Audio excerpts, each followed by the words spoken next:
আসসালামু আলাইকুম। আমার চ্যানেলে আপনাদের সকলকে স্বাগত।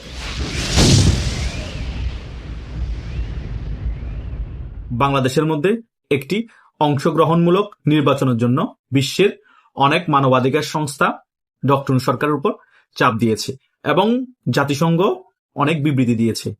দিল্লিও অনেক আগে থেকে চেষ্টা করছে যে বাংলাদেশের মধ্যে একটি ইনক্লুসিভ নির্বাচন হোক সকল দলের অংশগ্রহণে, কিন্তু ডক্টর ইউনূস কোনো মতেই কান দিচ্ছে না এবং এই চাপকে উপেক্ষা করেই কিন্তু ফেব্রুয়ারিতে পাতানো নির্বাচন দেওয়ার জন্য চেষ্টা করছে, তাও আওয়ামী লীগ এবং জাতীয় পার্টিকে ওই নির্বাচনের বাহিরে রেখে। তারা মনে করছে বিগত শেখ হাসিনা সরকার 16 বছর এভাবেই ক্ষমতায় ছিল, তিনিও কিন্তু জাতিসংঘ, মানবাধিকার সংস্থা এবং বিশ্বের অনেকগুলো দেশের কথা তোয়াক্কা না করে নির্বাচন দিয়ে ক্ষমতায় তো চলে এসেছে। কি এমন হয়েছে? কিছু তো হয়নি। কিন্তু তারা এটা ভুলে গিয়েছে ওই সকল কথা তিনি গুরুত্ব না দেওয়ার ফলে 5 আগস্ট এভাবে ভয়াবহ তার পতন হয়েছে। ষড়যন্ত্রমূলক ভাবে হোক আর যেভাবে হোক পতন তো হয়েছে। তোমরা যেদিকে এখন আগাচ্ছ তোমাদেরও পরিণতি সেম হবে, কেউ রক্ষা করার জন্য আসবে না। জাতিসংঘ তখন তোমাদেরকে নিয়ে বিবৃতি দিবে না, মানবাধিকার সংস্থা বিবৃতি দিবে না, এবং বিশ্বের অনেক প্রভাবশালী যে সকল দেশ আছে তারাও তোমাদের পক্ষে দাঁড়াবে না। এই পাকিস্তান মনে করছো যে তোমাদের পাশে এসে দাঁড়াবে, তারা পাশে এসে দাঁড়ালো কিছু করতে পারবে না। তুরস্ক মনে করছো পাশে এসে দাঁড়াবে, পাশে এসে দাঁড়ালো কিছু করতে পারবে না। কারণ বাংলাদেশের মধ্যে সবচেয়ে বড় ফ্যাক্ট হচ্ছে ভারত। এটা আমি কেন সবসময় বলি যে ভারতের পেটের ভিতর হচ্ছে বাংলাদেশ। তাই সর্বপ্রথম যদি কোনো দেশকে আমরা প্রায়োরিটি বেশি দিতে হয়, ভারতকে দিতে হবে। ভারতকে উপেক্ষা করে পাকিস্তানের সাথে, তুরস্কের সাথে পীড়িত করে ভারতের সাথে খেলার জন্য বসে থাকবো, সেটা কখনোই সম্ভব হবে না। কারণ তুরস্ক রিসেপ তাইপ এরদোগান তিনি নিজেই অনেক ছাত্র হত্যা করে এখনো ক্ষমতায় বসে আছে। আর পাকিস্তানের মধ্যে তো আর্মিরাই দেশ চালাচ্ছে, নামে শাহবাজ শরীফকে প্রধানমন্ত্রী হিসেবে বসেই রাখছে, কিন্তু ক্ষমতা সবকিছু আর্মির হাতে। তো তাদের কাছ থেকে গিয়ে আমরা গণতন্ত্রের সবক নিব? তাদের কাছ থেকে গিয়ে আমরা শিখবো যে কে ফেসিস্ট, কে গণহত্যাকারী? তারা নিজেরাই তো গণহত্যা চালায়, ক্ষমতায় বসে আছে। তারা পিটিআর সভাপতি এই ইমরান খানকে বন্দী করে রেখেছে, তার এত জনপ্রিয়তা, সে ভোটের মাধ্যমে এসেছে, তারপরও তাকে ক্ষমতাচ্যুত করে ফেলেছে এই আমেরিকার কথা শুনে, আমেরিকার দালালি করে, এবং সেনাবাহিনী নিজেরাই ক্ষমতা কুক্ষিঘাত করে একটা পুতুল সরকার বসিয়েছে এবং শাহবাজ শরীফকে প্রধানমন্ত্রী করেছে। তো তাদের থেকে আমাদের সবক নেওয়ার দরকার নাই। তো মূলত বাংলাদেশের মধ্যে এখন জঙ্গির যে একটা আস্ফালন হয়েছে, বিশ্বের বড় বড় যে সকল মানবাধিকার সংস্থা আছে এবং জাতিসংঘ আছে, বিশ্বের অনেক প্রভাবশালী দেশ আছে, তারা এখন আতঙ্কিত হয়ে পড়েছে। সেই কারণেই বাংলাদেশের উপর বেশি চাপ দেওয়া হচ্ছে রাজনৈতিক ব্যালেন্স আনার জন্য। কারণ বাংলাদেশের মধ্যে রাজনৈতিক ব্যালেন্স নষ্ট হয়ে গিয়েছে। কেন নষ্ট হয়ে গিয়েছে? বাংলাদেশ আওয়ামী লীগের মতো বড় একটি দল বাংলাদেশের রাজনীতি করতে পারছে না, তাদের কর্মীরা কোনটা অবস্থায় আছে। এরপরে বাংলাদেশের 4টা বড় দলের মধ্যে একটা হচ্ছে জাতীয় পার্টি, তারাও কিন্তু ভালোভাবে রাজনীতি করতে পারছে না। তারা নির্বাচন অংশগ্রহণ করতে পারবে নাকি পারবে না এরও কোনো সিউরিটি নেই। তাদের কোনো সভা সমাবেশ হলে সেখানে ককটেল বিস্ফোরণ হচ্ছে, পুলিশকে নিয়ে আক্রমণ করা হচ্ছে। এগুলো সকল কিছু মানবাধিকার লঙ্ঘন হচ্ছে, বাংলাদেশের গণতান্ত্রিক প্রক্রিয়া একেবারে ধ্বংস হয়ে গিয়ে যাচ্ছে। সে কারণে বিশ্বের যত মানবাধিকার সংস্থা, যত সংঘ যাই বলেন না কেন, সকলেই বাংলাদেশের বিষয় নিয়ে ফোকাস দিচ্ছে। এই দিক দিয়ে অনেকদিন যাবৎ কমনওয়েলথের মহাসচিব বাংলাদেশে এসে ঘোরাঘুরি করছে, এই বিষয়গুলো কিন্তু আমাদের মিডিয়ার মধ্যে প্রচার করা হচ্ছে না। তিনি ডক্টর ইউনূস বলেন এবং অন্যান্য রাজনৈতিক দল বলেন, রাষ্ট্রপতি বলেন, সবার সাথে বৈঠক করেছে, সকলকে একটা কথা বলেছে যে বাংলাদেশে একটি অংশগ্রহণমূলক নির্বাচন হোক। কমনওয়েলথের মহাসচিবও কিন্তু চাপ দিচ্ছে বাংলাদেশে একটি অংশগ্রহণমূলক নির্বাচন হওয়ার জন্য। কারণ সকলেই বুঝতে পারছে বাংলাদেশের রাজনীতির জন্য বাংলাদেশ আওয়ামী লীগ একটা ফ্যাক্ট, শেখ হাসিনা একটা ফ্যাক্ট। এই বাংলাদেশ আওয়ামী লীগকে ছাড়া যদি বাংলাদেশে কোনো নির্বাচন হয়, সেই নির্বাচনের 2 টাকার মূল্য নেই।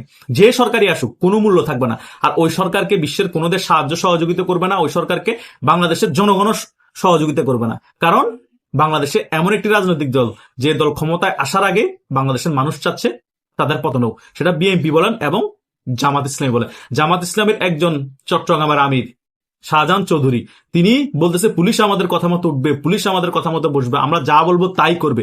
পুলিশকে তাদের গোলাম? তারা ক্ষমতায় আসার আগে এই ধরনের কথাবার্তা বলছে রাজাকার মতো। তো তাদেরকে দিয়ে আমরা কিভাবে দেশ পরিচালনা করব? তারা তো মানুষকে মানুষ মনে করবে না, পুলিশকে পশু মনে করবে। পুরো বাংলাদেশটাকে তারা পাকিস্তান বানিয়ে ফেলবে। এইদিকে বিএনপি ক্ষমতা আসলে বিএনপি কি করবে? তারা 15 মাসে কি করেছে আমরা দেখেছেন না? তারা নিজেদের মধ্যে কোন দলে মারামারি করে, গোলাগুলি করে, তাদের শীর্ষস্থানীয় 225 জনের মতো নেতাদেরকে তারা নিজেরা মেরে ফেলছে ক্ষমতায় আসার আগে। কিছুদিন আগে আমরা দেখলাম মিরপুরের পল্লবীর মধ্যে যুবদলের সদস্য সচিব, কত বড় পোস্টধারী নেতা, তাকে পর্যন্ত মেরে ফেলা হয়েছে অন্য অ্যান্টি গ্রুপে। চট্টগ্রামের মধ্যে দেখলাম সন্ত্রাসী বাবলাকে মেরে ফেলা হয়েছে আরেক গ্রুপে। এভাবে করে চলতেছে বিএনপির রাজনীতি ক্ষমতায় আসার আগে। আর ক্ষমতায় যদি চলে আসে আওয়ামী লীগ বলেন এবং অ্যান্টি বিএনপি যত রাজনৈতিক দল আছে তাদেরকে বলেন, ওদেরকে তো মারবে, নিজেরাও মরবে, এবং বাংলাদেশের অর্থনীতির দিকে কোনো খেয়াল রাখবে না। কোথায় চাঁদাবাজি করবে, কোথায় লুটপাট করবে, কোথায় টাকা আছে বের করে বিদেশে পাচার করবে, ওই চিন্তায় থাকবে। তারা চিন্তা করবে 19 বছর উপাস ছিলাম এবং দেশকে এখন চুষে খেয়ে আমরা টাকা বিদেশে আগে পাচার করে শক্ত হতে হবে, কারণ ক্ষমতার পতন হয়ে গেলে তো আবার আমাদের চলতে হবে। ওই সেম নতুন বোতলে পুরাতন মত বা পুরাতন বোতলে নতুন মত, যেটাই বলেন না কেন, উল্টাই বলেন পাল্টাই বলেন, বাংলাদেশের আমাদের নার্ভের মধ্যে না তাদের যে ধরনের চরিত্র সেটাই থাকবে। এটাই তো বাস্তবতা, আপনারা তো অস্বীকার করতে পারেন। সে কারণে শেখ হাসিনাকে ফেসিস্ট বলে কোনো লাভ নাই। বাংলাদেশের মধ্যে আমাদের সকলের নার্ভের মধ্যে এই ফেসিস্ট লুকাইতো। কার হাতে রক্ত ছিল না যারাই বাংলাদেশ শাসন করেছে? বিএনপি বলেন, জামাত বলেন, এরশাদ বলেন, জিয়া রহমান বলেন, শেখ মুজিব বলেন, সকলের হাতেই কিন্তু রক্ত লেগেছিল। আমি আর বেশি পিছনে যেতে চাই না, শুধু 2001 থেকে 2005 সালের শাসন আমলের কথা বললে আপনারা ক্লিয়ার হয়ে যাবেন। বিএনপির আমলে বিএনপি কি করেছিল ওই 5 বছর। তখন মিডিয়া কম থাকার কারণে এত আপডেট হয়নি বাংলাদেশের মিডিয়া, সে কারণে অনেক কিছু আপনারা জানতে পারেন। পেপার পত্রিকায় কি অল্প দেখেছেন কি না দেখেছেন আল্লাহ জানে, বা কিছু ইউটিউবে এখনো আছে। সে সময় আমরা মোটামুটি অনেক কিছু বুঝি, সে সময় অনেক কিছু আমরা যা মিডিয়ার মাধ্যমে জানতে পেরেছি, পরবর্তীতে তো আরো ইতিহাস জেনেছি। সে সময় একসাথে 64 জেলার মধ্যে 63 জেলায় বোমা হামলা হয়েছে। শুধু তাই নয়, তখন শাইখ আব্দুর রহমান বাংলা ভাইয়ের জন্ম হয়েছে। 21শে আগস্টে গ্রেনেড হামলা হয়েছে। বিএনপির আমলে বিএনপি 4 থেকে 5 বারের মতো দুর্নীতিতে চ্যাম্পিয়ন হয়েছে। খাম্বা তারেক নাম কেন হয়েছে? তিনি খাম্বার নাম করে খাম্বা বসিয়েছে, তার লাগায়নি, টাকা কামিয়ে নিয়েছে। এইরকম অহরহ দুর্নীতি করেছে, কত মানুষকে গুম হত্যা করেছে তার কোনো হিসাব ছিল না। আর এখন তারা সুশীল শাসছে, তারা বলছে আওয়ামী লীগ ফেসিস্ট, আওয়ামী লীগ গণতন্ত্র হত্যাকারী। আরে ভাই, তোমরা 2001 থেকে 2006 সাল পর্যন্ত কি করেছো সেটা ভুলে গিয়েছো? এত তাদের ভুলে গেলে চলবে না। আওয়ামী লীগ যদি ফেসিস্ট হয় তাহলে বাংলাদেশের সকল রাজনৈতিক দল যারাই ক্ষমতা ছিল সকলেই ফেসিস্ট। ডক্টর ইউনূস তো ফেসিস্টের দাদা, আব্বা, খালু, মামু যা আছে সবকিছুই সে 15 মাসে দেখিয়ে দিয়েছে। আর তোমরাও ক্ষমতায় আসার আগে 15 মাসে জামাত বলেন, বিএনপি বলেন, বাংলাদেশের মানুষের জন্য কি করতে পারবা এবং বাংলাদেশের মানুষের কি উপহার দেবে সেটা জনগণ বুঝে গিয়েছে। ক্ষমতায় আসার আগে জনগণ তোমাদের পতন চাচ্ছে, এটাই হচ্ছে এখন রিয়েলিটি। তাই তোমরা যতই কমনওয়েলথের মহাসচিবকে উপেক্ষা করো, জাতিসংঘের মহাসচিবকে উপেক্ষা করো, বিভিন্ন মানবাধিকার সংস্থাকে উপেক্ষা করে নির্বাচন দিয়ে যাও, মনে করছো আমরা 20-30 বছর 50 বছর ক্ষমতায় থাকবো, এখনো বোকার স্বর্গে বসবাস করছো। শেখ হাসিনার মতো এরকম আয়রন লেডি 15-16 বছর ক্ষমতায় থাকতে কষ্ট হয়ে গিয়েছে এদেরকে উপেক্ষা করে। বাংলাদেশের ইতিহাসে সবচেয়ে বেশি বছর দেশ শাসন করেছে শেখ হাসিনা। শেখ হাসিনার যেখানে কষ্ট হয়ে গিয়েছে, ইন্ডিয়ার সাপোর্ট থাকার পরও, রাশিয়ার সাপোর্ট থাকার পরও, আর তোমাদের সাপোর্ট কারা আছে বিশ্বের মধ্যে? কোন দেশ আছে? আমেরিকা আস্তে আস্তে ছুটে যাচ্ছে। এই জঙ্গি পাকিস্তান আর তুরস্কের সাপোর্ট নিয়ে তোমরা মনে করছো 20-30 বছর ক্ষমতায় থাকবা, আমেরিকা ধূলিসাৎ করে দিবা। এটা সম্পূর্ণরূপে অসম্ভব হবে কাজ। এটা অসম্ভবকে সম্ভব করা অনন্ত জলিলের কাজ, বিএনপি এবং জামাতের কাজ না, তাই না?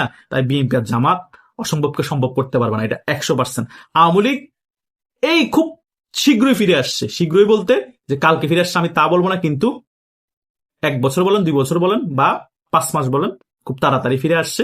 এবং এই পাতানো নির্বাচনের ফল কতটুকু ভয়াবহ হবে সেটার ফলও কিভাবে ভোগ করবে এই বিএনপি এবং জামাত সেটাও কিন্তু আওয়ামী লীগ ফিরে এসে দেখিয়ে দিবে। আর বহির্বিশ্ব থেকে আওয়ামী লীগকে সকলে সাপোর্ট দিবে, কারণ বহির্বিশ্ব থেকে আগে থেকে সিগন্যাল দিয়ে দিচ্ছে যে অংশগ্রহণমূলক নির্বাচন হোক, বারবার চাপ দিচ্ছে। এই চাপকে বারবার ডক্টর উপেক্ষা করছে। পরবর্তীতে দেশের মধ্যে যখন আন্দোলন সংগ্রাম যেভাবে সংগঠিত করে ফেলবে এবং রেজিম চেঞ্জ করে ফেলবে, তখন বহির্বিশ্ব থেকে সকলেই আওয়ামী লীগকে আবার সমর্থন করবে। এবং এরপরে যখন একটি নির্দলীয় তত্ত্বাবধায়ক সরকারের আন্ডার নির্বাচন হবে, সেই নির্বাচন আওয়ামী লীগ ক্ষমতায় আসলে সকলে সাপোর্ট দিবে বহির্বিশ্ব থেকে এবং সকলে বাহাবা দিবে। কেউ আওয়ামী লীগের ক্ষমতা থেকে দূর রাখতে পারবে না। তো যত নাসার আরো কিছু মাস নিচে নাও, খেলা কিন্তু শেষের পথে। ধন্যবাদ সকলকে।